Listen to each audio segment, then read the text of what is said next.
All right, hey everyone, Mr. Johnner again. Let us get going on what we need to here. That's not what you want to see.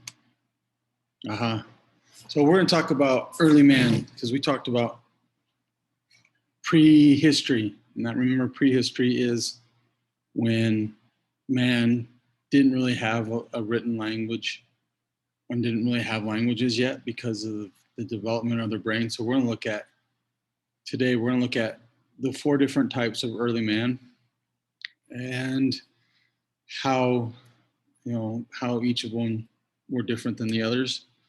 And you're going to have your early man chart here. It looks like this. You're also going to have attached is an early man JPEG. This is going to be important because this is where we're going to get our information. So it should have 4 skulls. And it has some information for each. So let's look at the early man chart itself. If you notice, we have 3 things here. We have 3 columns. We have time period, the name, and a quick glimpse. So in the time period, excuse me, tells us when each one of these groups was around. So first one was about 3 million BCE. BCE is before the Common Era. It also used to be known as BC, which used to be more religious before Christ, before the birth of Jesus Christ. Of course, not everyone in the world is Christian, so they changed it to BCE, before the Common Era. And then it's CE after that, Common Era. So about 3 million BCE, about 2 million BCE, this is going down, about 1.5 million BCE, and about 500,000 BCE. Then we have the name of each group. We have Astropolithicus, also known as the Southern Ape, also known as the very early man. That would be this guy right here. Notice his skull of Astropolithicus. Very different than what we think of, okay?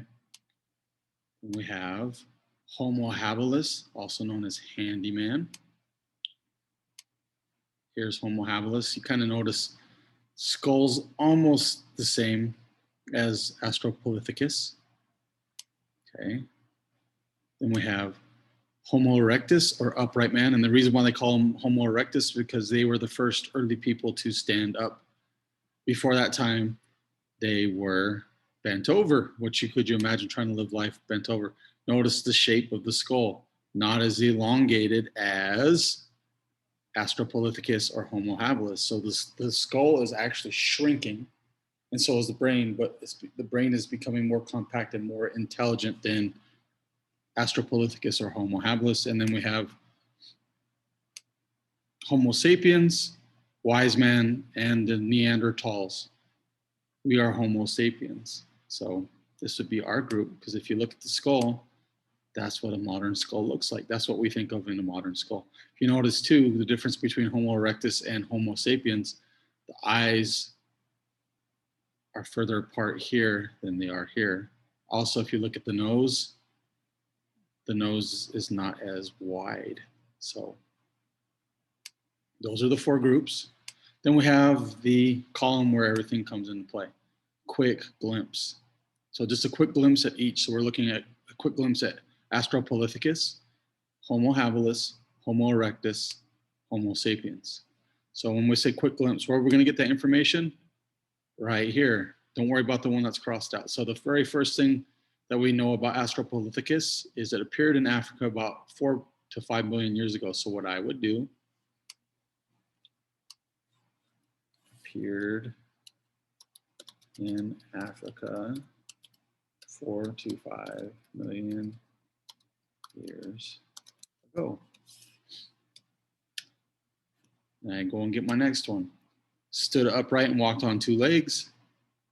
So not much different than Homo erectus, and brain was about 1/3 the size of those of modern humans. So it's a bigger skull, but smaller brain. So you would take those 3 facts and you'd put them in the quick glimpse for Astropolithicus. Then you go on to Homo Habilis and you do the same thing. Got 3 there. And we have Homo erectus, we have 4. And Homo sapiens, we have 4. So make sure you match up the name of the group with its facts and put them in the correct box that goes with each. So you're going to get a little bit more information about each group so you kind of understand the groups of people that we'll be looking at a little bit more detail. So I gave you one freebie. So there's that. Appeared in Africa 4 to 5 million years ago. Then keep going back and getting your facts and put them in for each, right? Pretty straightforward, but it's important that we understand how early humans, what they look like, how they lived, those type of things. So I'm going to take this off of here. And as always, if you need help, please let me know. Watch the video carefully. If you need to go back, you can watch it over and over again. So there we go. Early man, the 4 groups of early man.